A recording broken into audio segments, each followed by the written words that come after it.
just gonna wait till it comes to streaming. Something I hear from more and more people regarding new movies, for a variety of reasons. Like, imagine a fella who just worked 50 hours at a steel mill, decides to take his family for a night out at the theater. He spends $200+ on tickets, popcorn, nachos, and drinks, and then he settles in his seat and watches Imaginary. I'd call that family an Uber home. You think I'm giving him keys? That man was practicing the crippler crossface during the credits. I figured I'd do you guys a favor. What if I just watched every movie in theaters for you so I could save you the trouble? I could probably watch a few back-to-backs in a couple days, but I knew I had to move fast. Half of these movies are probably not in theaters anymore as you're watching this. I did it already though, so.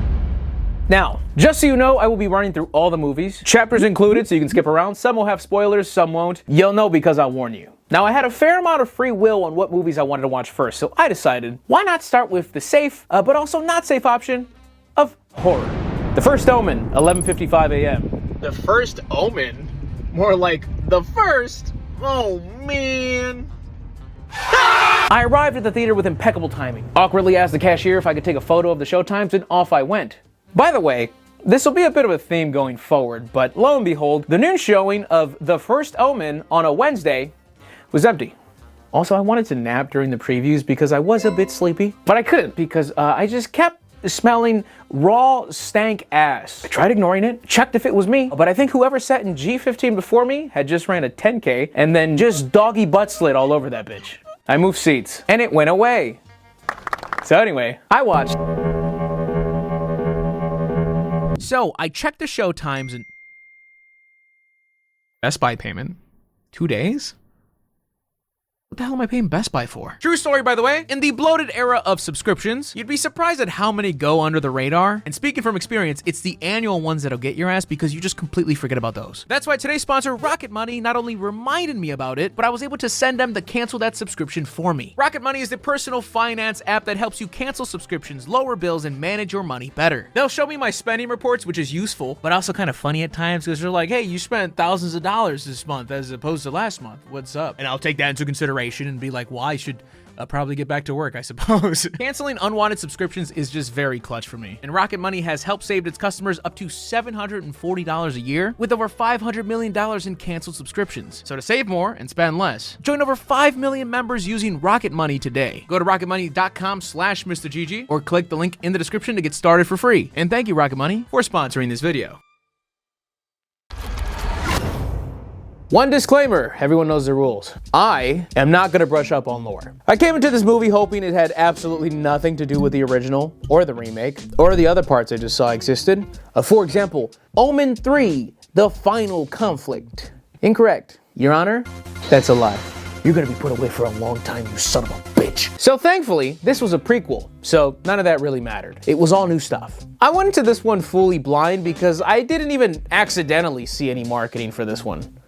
And you know what? We're starting this video off with a bang. This movie's a solid horror. I'm such a pessimist when it comes to horror movies, especially when they're leeching off old popular properties. But bravo, The First Omen. Definitely one of the more visually appealing horror movies I've seen lately. Some shots I really enjoyed, and also did not expect this film to cross some of the more disturbing boundaries it did. The movie takes place in Rome, where a woman named Margaret is now en route to take her vows to become a nun. But that's where she gets tied up in some demonic tomfoolery. She does a great job, by the way.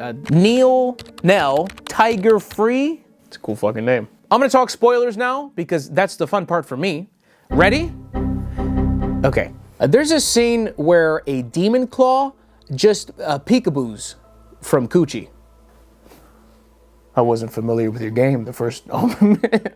The scene's fairly brutal as is, with this woman going through a very painful childbirth with these maniacs surrounding her. And as we're going back and forth on cuts, it was like, Coochie glimpse, Coochie glimpse, Coochie close up. Ah! My one weakness. If I remember correctly, I believe The Omen is infamously known for opening up with a fella jumping off the roof at a party or some shit because a child made him do it. The demon child. They don't do that here, but there is something very similar later in the movie. I actually like this opening scene where a priest gets a chunk of his head just perfectly sliced out from a pipe falling from a scaffold. Like, you know when you cut a cake and you do this shit? Stole that whole flow. The back of his head just clean. Just got piped down. Pause. Yeah, when you meet Jesus and tell him how it went down, maybe switch up the wording. Don't say what I said. So it's the 70s and people are starting to protest like, yo, I like to fuck. And heroin? Probably not that bad. I didn't even want drugs. I was looking for a strong woman. Why'd you call it the same shit? I got confused. Oops, all drugs. People aren't going to church as much now. So the church's master plan to bring everybody back is to give the public something to fear. Because as a great man once said, if you're scared, go to church. So they decided to do that by birthing the Antichrist, which, you know, they skipped over pamphlets, a potluck, probably a lot more things. Antichrist. And apparently they've been attempting to do this for a while by having women fuck this demonic rodent that they house. Not sure how they got him. Missed that part. Shelter. But after multiple attempts, a lot of dead, deformed offspring, they get lucky with a healthy child. They keep having girls though, and the Antichrist apparently needs to be a dude. Which, listen, torturing innocent women with devil penis to make low survival rate babies is one thing, but sexism? That's where I draw the line, First Omen. So with that, they deduce that to birth the Antichrist, the demon has to mate with its own offspring. So it needs to fuck one of, oh, you already understood it. Okay. Okay, I get it. Now don't worry, even though they're doing everything I just said, they wait for one of the OG offspring to grow up before they decide to force that upon her. Because if there's one thing that the church isn't gonna stand for, it's pedophilia. The spoiler is that our main character, Margaret, was one of the experiments. She was spending her time protecting a much younger child that was also a healthy experiment child, while she herself was getting secretly drugged and occultly inseminated, to put it lightly. She ends up birthing the Antichrist, which ends up being named Damien, which leads into the Omen. Pretty sure that was his name. And I could talk more about this movie, but we have a lot more shit to watch. But hey, good start. Pleasantly surprised. Kung Fu Panda 4 looked like it was gonna be my next watch at 2:30 if I wanted to be time efficient, which what a follow-up. Satanic Punani? A bear that eats dumplings. But I hadn't eaten yet, so I drove out to quickly grab some food during the previews, and that's when I realized this schedule is subject to change. Okay, well, change of plans. I just got the bad signal to help with an errand right now, so no food for me. I don't know how this will affect the timing of everything. Update, this task is a two-parter. I think Kung Fu Panda is rest in peace. Sorry, he's dead. I'm trying to just sit down and watch whatever comes up time-wise. Cause like, I don't give a fuck about Kung Fu Panda 4. I haven't seen the last 3 Kung Fu Pandas. It wouldn't make sense to watch Kung Fu Panda 4, but that's what it ended up on. Did I mention it's a beautiful, hot, sunny day today? What a wonderful day to be alive. The task is complete. Physical labor, baby. Challenger started at 3 o'clock. I think if I run in, grab a hot dog, give me a water, I can get there right for the beginning of Challengers. So with Kung Fu Panda 4 no longer being an option, I quickly got 1 ticket to Challengers at 3, a water, and glizzied the fuck up. And I watched. I like it. Challenger? I hardly wait, Zendaya? Yeah, no, I can do that. All I knew about this movie were the screenshots of the 2 bros neck kissing our queen and the little face that she makes. That's it. This movie's about complex relationships and people's different outlook on success. No, this movie's about tennis. Get out of here with that racket. Listen, this movie's above my pay grade. If you want someone to break this down real official like, seek another. With my little baby checklist, I really like this film, and I'm actually really glad I knew dick all about it. Who knew the tennis movie would have me so tense, would have me so emotionally involved with these characters? I know I'm feeling some type of way when I'm watching a movie and I'm doing this shit. It's so OD to do in a near empty theater, but they were such genuine reactions to what was happening on screen. Also, this image wasn't exactly misleading. This movie's horny as hell, but not just for the sake of it. The story's told in this jumbled up fashion, and I mean pretty consistently cutting to different dates, which on paper, I wouldn't be a fan of, but it worked very well. The same scene you were watching a couple minutes ago can take on this entirely new context with 1 cutaway, and it never felt clunky to me. I don't think there's a real reason for me to go into spoilers on this one. Just know that Zendaya does a great job in this role. She's got some primo one-liners in here as well. The only scene I'll actually mention is something goofy and not important to the plot. There are people talking pretty intimately about jacking off, and during the entire conversation, there's just a bag of Taco Bell right behind them, and I couldn't stop looking at it. Like, yeah, product placement, but I was just, look, yeah, beat my dick like this. And I'm just like, what's inside the bag?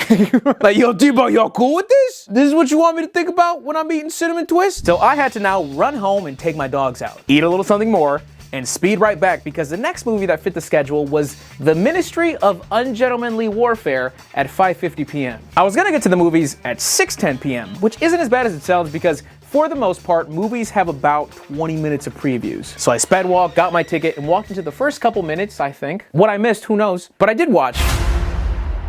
So you know how I said the first two movies, I basically went in blind? For this movie, that's an understatement. I did not know what this movie was. I didn't know who was in it. I didn't know it existed. I just saw that its showtime aligned with my schedule and I bought a ticket. And you know what? It was the worst movie I saw the entire day. But it's not bad. It's just not better than the others, in my opinion. But looking at it now, I'm shocked at how high this movie is rated. It has some very fun action sequences, and I don't know if this is insulting or not, but it's a popcorn flick with posh humor. Unlike the other movies, I don't think spoilers affect this movie at all, because what you think is gonna happen, happens. So you can choose to stay or not. I will spoil. So just so you know, we've went from the Antichrist to tennis to now Nazis. What do I have to sacrifice to the YouTube gods to keep this one monetized? Please.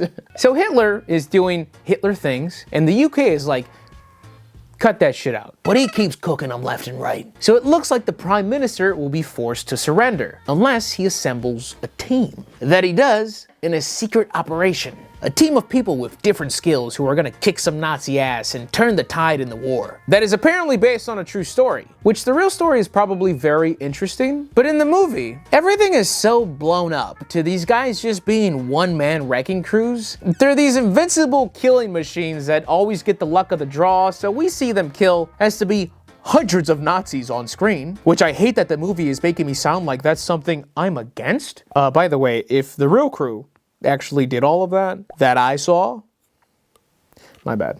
This movie flew by for me. I think Alan Ritchson, this fresh batch of Swovelteen, was probably the best part because he really got into his fighting scenes, along with his stunt double. They cooked. I like the cunning side of things. I like the mind games. I like the planning, and even though they technically run into some obstacles, they really don't. I never thought any of these dudes were gonna take any real damage, let alone die. And whenever anything went wrong, I'm just like, no, I hope they don't fix it in the next fucking minute, which they did. And yeah, I guess you can't kill any of them if they didn't die in the story you're basing it off of, because it's a story of war heroes that you turned into the Suicide Squad, but you can't be like, all right, we're just gonna choose one of the war heroes to die in my interpretation of the story. That's fucked. I just didn't like how OP they were. Even the secondary characters that you kind of believed could face some dire consequences got away scot-free. Didn't even get punched around a little, noogied. The big scary villain that they built up really did nothing by the end of it. Just said scary Nazi shit. Like, the crew enlists the help of a fella with some foot soldiers, and I'm just like, oh, they're gonna be the casualties, aren't they? Because they need to balance this out somehow. They can't just clean house. Someone needs to take a bullet or two. And they were the fucking casualties. Popcorn flick, which nothing wrong with that. If you like that shit, you'll love this movie. Just not my favorite. I actually had plans for this night, so I was gonna cap it at 3 movies, but then I got bailed on.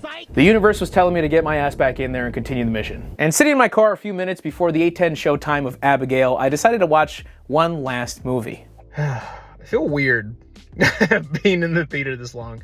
I feel like a terrorist. Like, I need to tell one worker there, like, hey, if you're getting creeped out as to why I'm just wandering, this is why. I don't want to watch anything burnt out or tired because I knew I would take it out on the movie. So even though I was a little let down, a little tired, and a little hungry, I decided if I treated myself to some popcorn, another glizzy, and a nice 0 sugar Coke, that should hold me over for day one's last movie. And there's no shot in hell I pulled up to another empty theater. I know it's Wednesday, but it's an 8:10 showing, not one person. So I sat there and realized, oh yeah, this is my 4th time having Greg Marcus thank me for visiting his theater. No problem, Greg. It's a little scary to think that if I weren't here, you'd be thanking nobody. That's like some liminal space shit.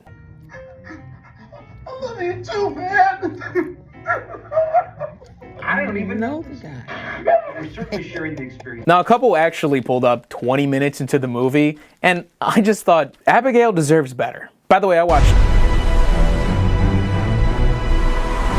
this movie was a lot of fun. It's a horror comedy where a group of people find themselves in a house with a little girl who becomes a bit of a problem. I thought this movie was genuinely funny. It got a lot of laughs out of me, and this was at the tail end of 4 movies. I think the casting for the group we have is great. Each of them had at least their one moment where I thought, that's really funny. Great delivery. I'm not familiar with Kevin Durand, aka Elon Musk on the juice, but he's awesome in this movie. He plays the goofy muscle, which been there, done that, but he does it well. I got some Dusk Till Dawn vibes at some points in the movie, which I really liked. And this is coming from somebody who saw the trailer for this and thought, nah.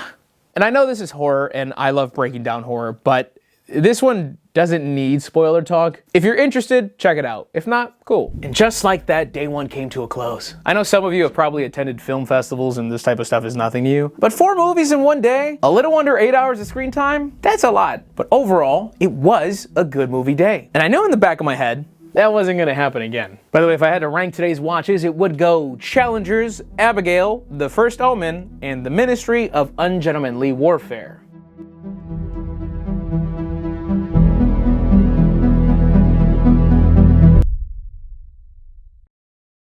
Now, I came a bit more prepared this time around. I made sure to lock in a schedule and not just frantically scroll through the showtimes when the movie finished. Looking deeper into the night, I had some really tight showtimes where I would just have to rush to the next theater room and maybe miss a bit of the movie, but I had to do that if I knew I was gonna finish this challenge with the quickness. I had to buckle down and watch as many movies as I could today. So I planned on watching 5. Starting with Godzilla Kong the New Empire at 11:50 a.m., followed by Taro, Humane, The Fall Guy, and Monkey Man. And off I went. Wait, is that Kong? What movie is this I'm watching? Oh, okay. Well, since they won't tell you, I watched. Anyway, that was more disappointing than your anime. I think this movie was actually based on the epic rap battle. I've never really been into these monster epics to begin with. I haven't followed what I'm learning is the Monsterverse. This is how truly clueless I was on this. I thought this movie was Godzilla vs. Kong. So I kept thinking they were building up this clash, but while I was watching, I was like, I don't think that's where they're going with it. That wouldn't make a lot of sense. And then one of the characters mentioned how they already fought, and I was like, oh, I missed that part. Sorry. Regardless, I thought this movie was kind of buns. Spoilers. I haven't followed the main characters, so I'm sure that would help. But with what I was presented, I just really didn't like when we went away from Kong's side of the story. The humans were boring. It centered around Jaya, who's the fucking Oracle, the Kong Whisperer. She's the secret to everything. Godzilla screen time, boring. He just destroys everything. Which, yeah, it's Godzilla, but like, we just cut to him destroying Egypt, destroying Rome, and half the time, it's not because he's fighting, that's just how he maneuvers around, because he's big as fuck. He's a clumsy nomad. Like, I like the concept of other titans lurking on the surface and Godzilla's the bounty hunter, but he just comes off, once again, a similar complaint, so overpowered. When I was watching the build-up and still thinking he was gonna fight Kong, I was like, Kong's getting washed. God's gonna have to step in and call the fight. Anyway, Kong's basically Shrek, who has no fellow ogres, and he scares potential predators away. He finds his donkey in the form of what I thought was a tiny monkey, which, okay, the special effects crew probably lost years of their life making this movie. All props to them. But there were certain points where the proportions were throwing me off. In one shot, the monster would look massive, and then they stand next to one another and I'm like, oh, he's just like their dog. But once again, probably my dumbass. The battles are clearly the best parts of the film. They're supposed to be, but it is a steep drop off when those stop. Brian Tyree Henry, our comic relief, he tries to alleviate the pain, but he can only do so much. I think he could be way funnier with better material, but it wasn't too good here. I don't know, like I said, I don't think these movies are for me anyway. But if you're willing to sit through about an hour and a half of nothing for like a half hour of Titans fucking going at it, then awesome, you found your man. By the way, there was 2 guys in front of me the entire movie who would not shut the fuck up. Granted, it sounded like they liked this way more than I did, but that doesn't excuse anything. Oh dude, that's Mothra, he's the boopa chupa. I'm glad you guys are excited. That's awesome. Can we cut the chit chat like at least in half? I don't even give a fuck what the people are saying right now, but I can't hear it.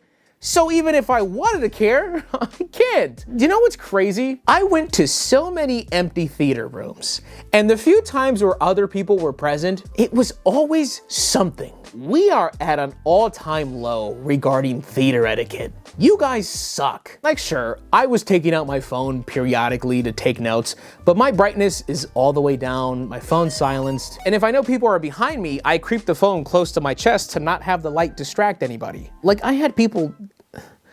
I'll get to it, okay? It's the next movie anyway. So I'm walking out of Godzilla, and I go to the bathroom. I'm trying to think of like B-roll stuff to record. Maybe record my reaction in the bathroom, you know, because I've done that already. Being like, oh man, another movie, blah, blah, blah. I go there, and I'm like, man, there's just all stalls. This is an interesting bathroom. I guess they respect your privacy, and I go in there and I start peeing. And as I'm saying that in my head, it all connects so clearly. I'm in the women's bathroom. Not only that, I'm in the women's bathroom considering recording. It's one thing to record myself in the men's bathroom. It's another thing to be in a women's bathroom, and no matter what the fuck I'm recording, my camera's out. Thankfully, the theater's like basically empty. I was thinking worst case scenario, and I was like, I need to get the fuck out of this theater, which is what I did, so. Also, Godzilla was fine, kind of boring. That guy's an idiot, but he's an idiot who went to go watch. This was my wild card of the bunch, even though I've kind of been saying that with all of them. I didn't know anything about it, and it had like one showtime a day. Pretty sure it was getting axed soon. I only saw the cover on the mobile website, and I honestly thought they were a bunch of holding cells. Sci-fi type beat, they're body bags, so I fucked up already. But this movie still ended up being exactly the vibe I was looking for. So in this movie, the world is slowly collapsing. There is a climate crisis, so things are changing, and we're getting to rather desperate times to where we are doing almost anything to ethically diminish the population. Main thing being enlisting. You can enlist to have yourself euthanized for the good of your country. And if you do, you get paid $250,000, which can go to your loved ones. Or donate it, who gives a fuck? And there is a wealthy family that we focus on for the movie that unknowingly gets tied up into this. I enjoyed this movie. I have my issues. I'm not gonna really get into spoilers. Like, I won't tell you how it ends or any critical revelations, but I am gonna explain a bit more. Most of it is in the trailer, but I get it if you're worried about it. You can tune out. So the wealthy father and mother of this family decide to enlist to be euthanized. They invite their somewhat, some not, estranged children to a homemade dinner to announce this to them. They don't take it well. And before they know it, the euthanization team show up to the house. The problem is, aside from the euthanization, the mother gets cold feet and runs away. Leaves them a little note. Hey, sorry, I don't want to die. It's fair, Mom. You fucking, what are you, fucking anti-American? And the euthanization team, who are a lot more aggressive and violent than you may expect, demand to have a second body to take back with them, because there were 2 bodies signed up, and they're not leaving without those 2 bodies. So the leader of that team, Bob, very menacing name, lets them decide amongst themselves who will be that second body. And the movie begins. I already like the setup for this. I'm a sucker for this type of shit. Bob, played by Enrico Colantoni, is a great character in this film. The rest of the ensemble is okay. Some standout moments. And I'm just gonna get straight into my main criticism. It's not that big of a criticism, but like I can't not mention it. This movie's a bit heavy-handed with politics. So they're in a climate crisis, and the Amazon rainforest is gone. That sets us up for this dystopian future. That's fine, but follow me down this thread. In an early argument, apparently something happened, I don't remember at this point, but some of the people on the news blamed Asians and labeled it, quote, the Asian collapse. And Asian people started to receive a lot of harassment after that label. The mother is Asian. Couldn't go outside for that time and had to close down a restaurant because of all this. COVID metaphor, Wuhan type beat, stop Asian hate, right? I want to be very clear here. I'm not the type to watch something and have an aneurysm because woke things. I hate that word. To me, it was just like, oh, yeah, I get it. They then talk about undocumented immigrants, and one of them is like, yeah, they shouldn't list to be euthanized. I'm just saying. All right. Then there's a random line much later in the movie that mentions the kids in cages at the border. They use it as a comparison for the living conditions someone will have to deal with, and something that is frankly completely unrelated. That's an example to use, I suppose. And the worst offense, in the middle of an intense scene, one of the characters attacking another just starts talking about how this isn't because of white privilege and systemic racism. It's just that, what? Stop taking me out of the movie. It was just all an eye roll on my end. Like I said, I won't spoil, But this person's motive for attacking has already been clearly defined in the movie. Why are you just awkwardly shoving this dialogue in there? Now, are there some issues talked about in the film that can relate to our current lives? Sure, but that's not really the center of the film. The center is this shitter family. What gets revealed when you turn the temp up, even with blood? In more ways than one. Skeletons in the closet. The sheer barbarity that humans will turn to when it's me or you. That's the movie. And that movie is good. Just fine. But if this was meant to be something else, then that movie sucks. Because it's not that. If you can stomach that and some shaky acting here and there, you might enjoy it like I did. Anyway, let me talk about something fun. Like how I thought I was gonna die while watching that movie. So walking in, the theater was empty. I love you too, man. I don't even know this guy.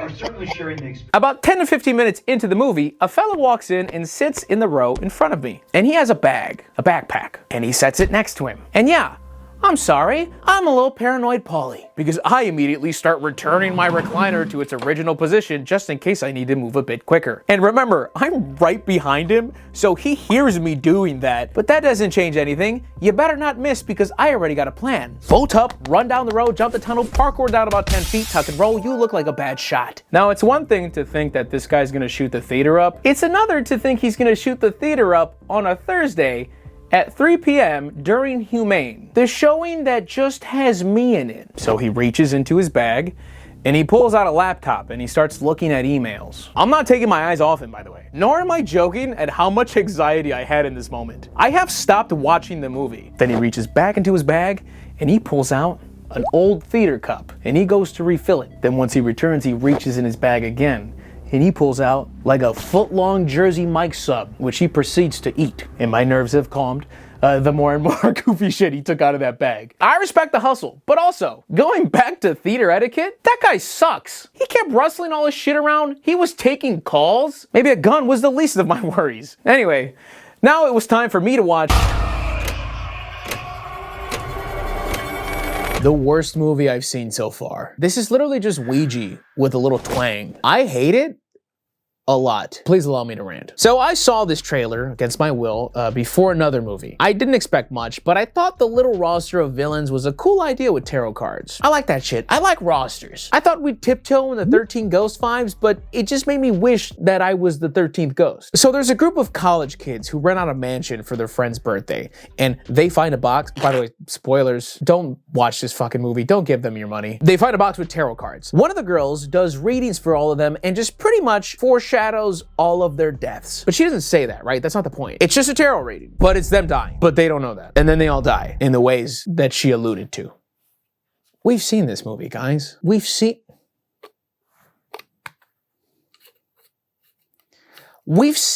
Don't believe me? I'll spell it out for you. This looks fucking crazy. Find a haunted thing, return to your normal lives. The thing starts killing you all one by one. Friends consoling each other scene. Well, I just saw her last night.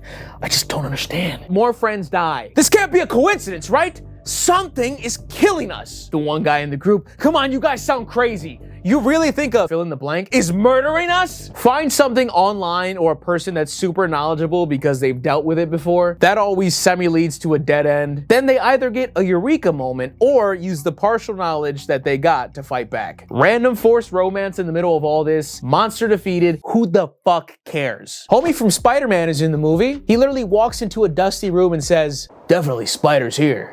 Make them fucking tap dance while you're at it, guys. So the girl who's into tarot and astrology sees the deck and is like, I can give you guys your readings. And then was like, yeah, fuck drinking and having sex and fucking sucking each other off and finger popping each other's asses. Let's do that. So they take the time to set it all up. They light some candles. She starts shuffling like she's playing high limit and then says, It's an unspoken rule not to use somebody else's cards.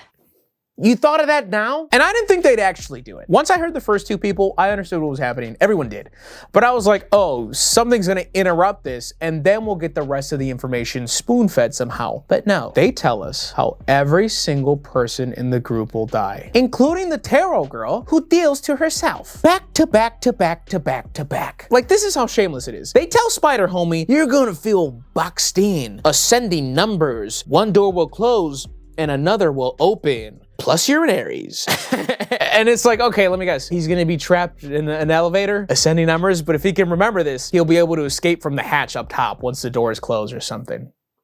Right? The first kill we see is ruined if you saw the trailer. Thanks for that. The High Priestess, because they all each get like a person, some sort of monster in the middle over there. I don't know how it works, even though I saw the movie. The High Priestess kills the birthday girl after she falls from the attic, and I like the gruesome kills. Raising the ladder and dropping it on her face over and over again, hell yeah. But we lose that rush very quickly. The friends are all gathered, and I'm pretty sure I heard the police say there's, quote, no signs of foul play. Ah, do tell, detective. What'd you guys write down? Just an absurd amount of blunt trauma via ladder from playing catch with her face? There really should be a clarification between no sign of foul play and there was definitely foul play, but give us some time. Let us cook. Something they do that's adorable is every time someone's dying, they start to bring the tarot girl's voice of what she told them at the mansion so we understand all of the references. Like one guy gets hit by a train, ayo, and we start to hear the voice, it's gonna lead you down the wrong track. So everyone in the audience can do the fucking Drake Yachty meme. Oh, wow, track. We thought he meant music. And they bring in that audio real echoey and muddy and shitty. I love putting this poopy shitty audio over the killing scenes. It makes them, what's the word? Better. No joke. At one point, when they're talking about some old story of the astrologer, who was the woman who started all this because she bound herself to the cards because of mistreatment. They fucking hung her, like, daughter or some shit. They used the Hell's Kitchen bar rescue sound cue. I heard it clear as day. Not the violin. It's another one, but it's used in reality TV. And it's like, really, guys? Really? The worst chunk of the movie has to be where they're all in a car. They're pretty much all starting to believe what's going on and how it relates to the tarot reading. And for this one girl, it's, oh, technology might start to fail on you. Whatever you do, don't run. If you're good, it'll all be water under the bridge. They're driving on a bridge and the car shuts off. And they literally tell this moron, don't run. Then something wipes the hangman game on the Windows condensation, spells run, and that's apparently supposed to do something. Supposed to make her run for the hills. And that's what she does. She runs out of the car and just starts running to the opposite side of the bridge, and everyone chases after her. Her tarot monster was the hangman, I believe. From what I remember, it's hazy at this point. I think a rope just comes down and snatches her up into the sky. But it takes all of that for the group to then be like, oh, guys, her card was the hangman. Don't you remember? That's why she's hanging, man. You're just getting this now? You all understood already. You were telling her not to run. You pointed out the bridge. You pointed out everything in the tarot reading, like, right? It's the thing. Yeah, it is the thing.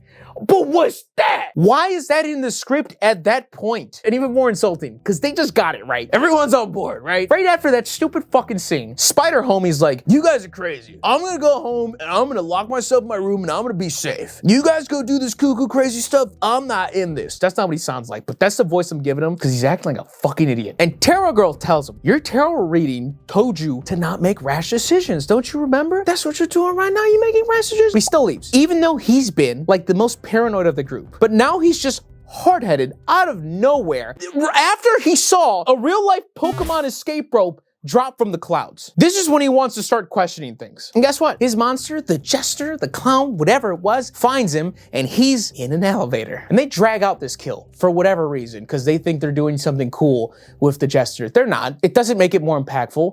It just makes it more boring. Spider Homie's just sat there watching for a bit. And in the midst of all this, me just stewing, me thinking, this is the worst movie of all time. This couple walks into my theater and moves into my row as they're looking at the seat numbers, right? So I'm reclined. This guy pulls out his flashlight looking at the seats. I move my chair out of the way and I hear them. Oh, what seat was it? I don't know. Check your ticket. What number is it? 50?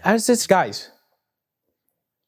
There's like 4 of us in the theater. Just sit down wherever it's open. They stood there for minutes looking at their phones or something. So distracting. Right to my left. Flashlight looking at something. Flashlight on the other phone with a flashlight. It's like, what are you guys doing? Thankfully, this isn't a movie I cared about, but what if it was? Sit down. They ended up walking out. Like, are you in the wrong theater? Do you not know what movie you're watching? Did you get a ticket? Did you notice that you walked into the middle of one? Theater etiquette, ladies and gentlemen. Figure that shit out at the entrance. Like, I'm skipping parts. I'm annoyed on both ends here. So it's just the couple left, right? And they're hiding. And guess what happens? It's just them two. They're hiding in a big spooky house. Not this nonchalant. They're doing this, right? Silence. The night we first met, I felt like, shut! Why? Shut your stupid ass. Oh, does the lazy fake romance resonate with NPC audiences or some shit? Do people feel like that needs to be a thing? Like there needs to be some sort of fucking going on in the movie? Or else how am I supposed to be scared? Or is this just an excuse to not write actual dialogue in these tense moments? Because you can just regurgitate any half-ass sap. I don't mean to be so cynical, but I feel like it's the latter. Because I could write these corny dialogue bits with my ass closed. Eyes closed. What did I say? It's so easy to do because you just make up a story and vaguely link it to what's happening. It takes no skill, I promise you that. So they stopped the thing. And guess what? Spider Homie's alive! After wasting our time watching his almost death scene for so very long, turns out he was just fine because the elevator door opened and it was his friend. Ha. One door closes, another opens. Here's my live reaction that I posted on Twitter. Oh, brother, this guy stinks! I'm just kidding. That was just a funny meme for my followers. Here was my actual reaction. So the Fall Guy's about to start in like 10 minutes, so I just wanted to quickly pop in here and say, Taro fucking sucked. Now this is pretty much just non-stop movie mode at this point. Right after Taro, I prepped for the Fall Guy, and I actually got in late for this one. I was going off the 20-minute preview numbers that I was so confident in, but when I got in there, the movie was already going. And because of the only available showtimes, I ended up watching this one in 4DX. And if you don't know what that is, it's an interactive watch where your seat moves and vibrates with what's happening on screen. Lights flash for gunshots, you feel wind hit your face when you're driving, and you'll randomly get sprayed with water when appropriate, or not appropriate. So I had never done this before, so I didn't know what to expect. But I pulled up late to the movie, and I'm watching, and I feel some vibration on my toes when they're driving. And I'm like, ooh, that's fancy. Some more time passes, and then the film starts to freeze when the screen goes black. My theater starts to talk. Hey, has anyone felt their seats move? No! And it hit me. Oh, I thought we were gearing up for it still. That's why I was just getting the light vibrations, but no, it just wasn't working. Keep in mind, you have to pay extra to go to 4DX. It's pretty fucking expensive. I pay less money and put my feet up. It sucks. And that's when I hear, Usher coming through? Who? It's a stupid fucking joke. But he announces, I'm sorry the chairs haven't worked. Don't worry, we're restarting the movie. Which everyone in the theater is really happy about because they felt like they were being robbed. And I mean, I was happy about it too, but then I ended up realizing, one, after the movie restarted, oh, I missed like 13 minutes of the movie. This is probably really good that this happened. And two, my Monkey Man watch afterwards, which was already a buzzer beater to begin with, was probably gonna be cut about 20 minutes short. But we ran it back, everything worked, I kept getting sprayed in the fucking face. It's a bit much, but it is a fun thing to experience once, I suppose. Anyways, I watched. I really liked this one, and truthfully, I was expecting something a lot cornier, but I was into it for the whole runtime. I really liked Emily Blunt in this movie, and I do appreciate that this is meant to be a love letter to stuntmen because, I mean, yeah, they get their ass busted and they don't get any of the shine. They're the offensive linemen of cinema. So they're filming a movie inside of a movie. Ryan Gosling is the stuntman and discovers that the actor he doubles for has gotten into some hot water. So they convince him to try and figure out what happened. The stunts are obviously insane, it's funny, and third act of this movie, it's worth the watch, in my opinion, and easily one of my favorites, if not just the most fun I've had so far. And there's definitely no need for spoilers here. As soon as the movie finished, I rushed out, quickly pissed, and went straight to the 9:30 Monkey Man late night showing at 10:02, which, big surprise, who fucking empty. But I watched what I could have. Oh, I love me some good brain turned off beat 'em ups. I ended up only missing like 12 minutes, which I rewatched. This isn't non-stop action, but there are some great fight scenes in here. And also, we did not shy away from the gross shit. There's people biting people's faces and shit. Not to proudly quote the guy, but I'm not just 1-2-1-ing dudes to death. I'm fighting for my fucking life. You can see that. The people want to win the fight. That's nice to see. No spoilers, but there was this one weapon kill that made me jump. Just, oh! So if you want a little penis brain like this for 2 hours, this'll scratch that itch. For the most part, it does slow down at one point. Dev Patel does a great job. Fun watch. And just like that, day 2 came to a close. Today's rankings, you ask? I'm gonna go Fall Guy, Monkey Man, Humane, Godzilla Kong, 17 other possible movies I could have watched. tarot. And although I'm not doing anything spectacular or demanding by any means, I was a bit out of it on day 3, and it's kind of hard to miss. I'm not looking too hot for day 3. The movie's actually about to start right now. I see a lot of seniors pulling up to the theater. I'm assuming they get half off. I don't remember the name of the first movie I'm watching. It's called The Last of Us, or The Ones We Had, or The Ones in Between Us, or What She Wanted, Our Little Home. Something adorable like that. It's called Unsung Hero. Anyway, as I was lining up for a ticket, there was an older gentleman asking the lady for the show times. And he had a little notepad writing them down because he was planning on watching a movie later. And there's another older gentleman behind him hearing all of this, and he looks at him and he says, "You know you can find them on the internet, right?" The fella chuckles. "Oh, I don't use the internet." "Oh, yeah, I don't even carry a telephone." Walks off. And the guy behind him starts talking to the ticket girl like, "Well, what a nut. I mean, everyone uses these now. So much. We've gone from flip phones to this, and there's gonna be something after this. I'll be gone by then. I want the Ghostbusters, please." People are funny and oddly sad. Anyway, I watched. Once again, I'm Kenshi to it all. I had no clue what I was walking into. Well, actually, that's a lie. I knew exactly what I was walking into. An empty fucking theater. I will say, the previews in this movie have been like the only ones that have been different. They're like Hallmark movies. One was called My Penguin Friend. So this movie is apparently based on a true story. The fall and rise of a family who end up becoming 2 of the most successful acts in Christian music. Rebecca St. James and For Keen and Country. Everyone in the movie is Australian as hell. I love it. And listen, 2 things I'll touch on. Is the movie corny? Of course it is. Did you not just hear my description? This is a Christmas miracle-ass movie. But devil's advocate. Is this movie that much cornier than like a Selena? It is, and it isn't. Mainly because I'm biased as hell. I'm not Australian. I'm not Christian.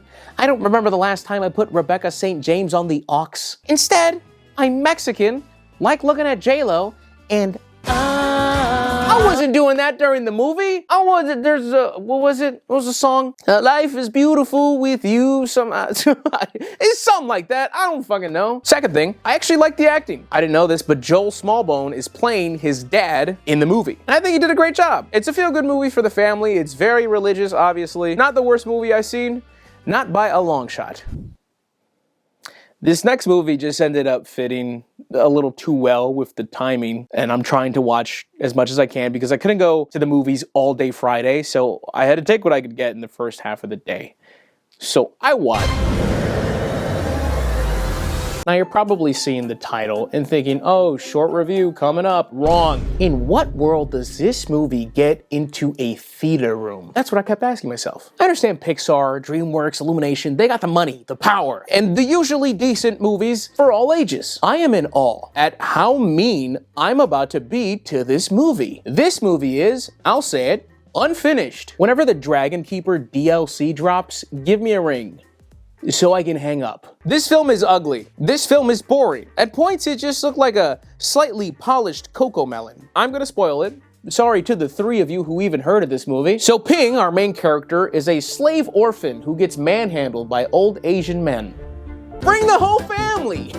We got a movie night! So we're in China, right? Everybody is presumably Chinese. You following?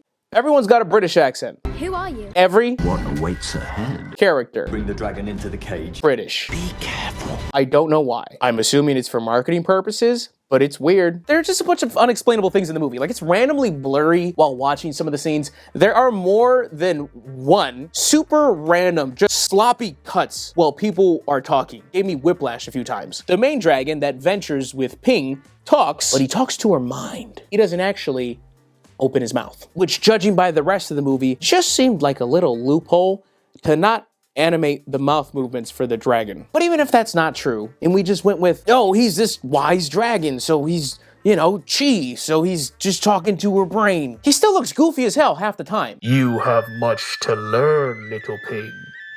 You must control your chi. And listen, I know I can come off ultra-crepidarian when it comes to movies, and especially animation, because I'm not that well versed in that. I don't know all the work that truly went into this. I'm sure it was a lot, but just going off eye test, it just looks like shit. It also has these random moments that made me kinda clutch my pearls. My inner Karen shook. Just some moments where I was like, Disney would never do that. Like they're yanking this little girl's ponytail as she's watching her hamster friend fucking fall to his death. This little boy just slaps the shit out of her at one point. Just random stuff like that where I don't care, but it just made me think, yeah, other animation studios probably wouldn't do that. Lastly, and most importantly, the ending genuinely pissed me off. So her dragon starts to die, and she uses her chi to give him this final effort to fly into the sky to go to this pool of healing. And it cuts. We don't see whether he makes it or not. Then we flash forward to Ping walking around, happy ending, and then she looks up in the sky,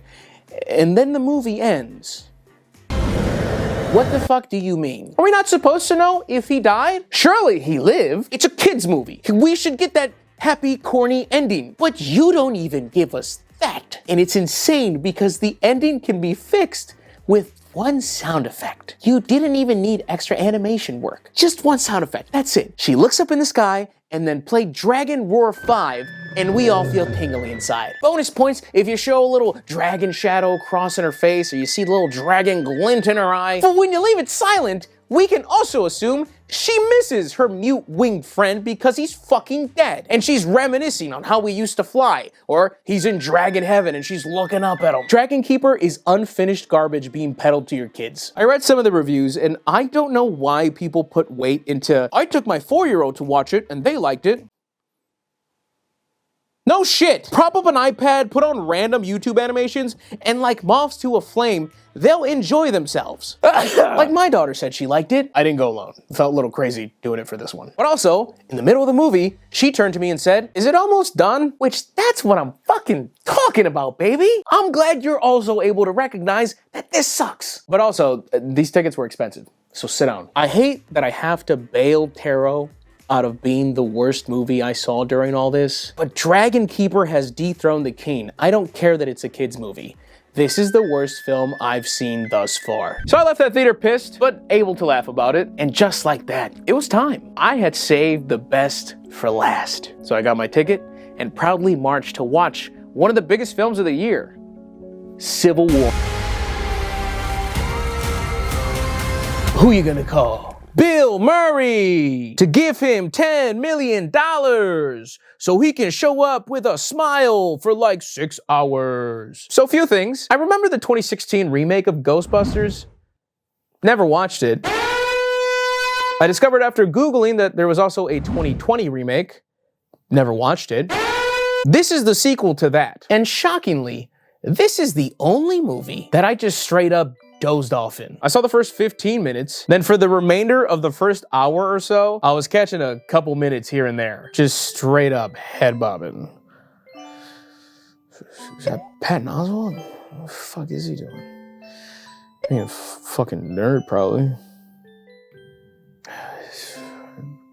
Are they Ghost and that's progressive. Now don't you fret, I did my due diligence and skimmed through the parts I missed, and I didn't really miss a beat. There's a lot of things happening, but if you catch the last hour, you'll be fine. At certain points, you'll just be like, I don't know what that kid does, but I'm sure he'll figure it out. Because I didn't watch Afterlife, I didn't know that these were supposed to be Harold Ramis's kids from the original Ghostbusters. I guess that part was supposed to be the proper tribute to him since he passed, and this was just the torch continuing to move. But also, I watched the trailer for this, and this is still super nostalgia baity, which I didn't think would be the case if they kind of did that with the last one. I would say Dan Aykroyd gets enough screen time to justify it. Ernie Hudson coming in next, who is the youngest looking 78-year-old, bar none. That man must have turned the proton pack on himself just to take a few years off. And then Bill Murray, who's in like essentially 2 scenes. Now, I'm not very invested in Ghostbusters in general to either really hate the nostalgia bait or really love the continuation of the series and its fan service. So I'm really calling this one from the outside. It was fine. I had no expectations for it. Got some laughs out of me. Last thing I do want to say though, Kumail's in here, who I like, but it just seems like a Kumail cameo, if that makes sense. Like, he's supposed to be this scammy loser no-name, but it's just Kumail in a sweatshirt. He's too nicely put together. He's like perfectly groomed. I don't know, it doesn't matter. And I exited the theater one final time. Now some of you, the sticklers in the audience, aka the me's, may have taken the time to do the math and realized I haven't actually watched 24 hours of movies yet. In fact, I fell just a bit short. I definitely spent 24 hours in the theater, but I haven't watched 24 hours of film. Well, I figured if you stayed this long, you wouldn't mind if I cheesed it and told you that I watched Civil War before this challenge, and that was in theaters, so I'm just gonna tack that on, because All I want to say about this movie is if you are putting your own politics onto this movie before even watching it, or even after watching it, I would say just take a step back and either watch the movie or maybe think about what you actually just watched. Because in my opinion, this movie doesn't really care about that. We are focused on something else entirely. I enjoyed the movie. Very grandiose. 10 scenes. Watch it in IMAX if you can. Also, just because I won't talk about this movie anywhere else, and I watched this one after the challenge, and you're still here, I watched Caesar. Are you familiar with the concept of evolution? Apes hunt humans. That is wrong. This movie was easily the trailer that played the most through my theater challenge, so this is me kind of coming full circle, I guess. So I watched Rise and Dawn of the Planet of the Apes, but I don't think I watched War. I don't remember Woody Harrelson being in my monkey movie. But regardless, this movie was great and looks like I've missed years of our progress. I would be taken out of the movie because I would be watching this scene thinking, this looks insane. How the hell are they doing this? This movie is long, but not draining, I would say. I even got a tad emotional at times. Was that? Not the monkey. I was invested into what I would assume was a completely new cast and protagonist. Although there is a human present in the main cast. The main human, if you will. And I was kind of battling with myself in my head about this one. Because I just kind of kept thinking, why are you here? I don't think I like you being here. No offense. I just think like the monkeys are killing it. So I'm way less interested in you. You're like the wrench in the works with the appeal of an actual wrench. Good movie though. Go watch it. And just like that, in 2.5 days, I watched 12 movies, covered 14, spent over 24 hours watching today's latest and greatest. And honestly, for someone who doesn't really go to the movies anymore, I had a great time. And although these movies are tough to pit against each other, I'll just give you one final ranking on what I personally enjoyed the most in the moment. And I think it goes, The Fall Guy, Kingdom of the Planet of the Apes, Civil War, Abigail, Challengers, Monkey Man, The First Omen, Humane, The Ministry of Ungentlemanly Warfare, Unsung Hero, Ghostbusters, Frozen Empire, Godzilla Kong, Tarot, and DragonKeeper. Please leave a like. Please subscribe. We are so close to 1 million. My patrons are the absolute best. Code MrGG for gamer subs, 10% off always. Look forward to more bangers like this. And as always, I am Mr. GG, and I am out.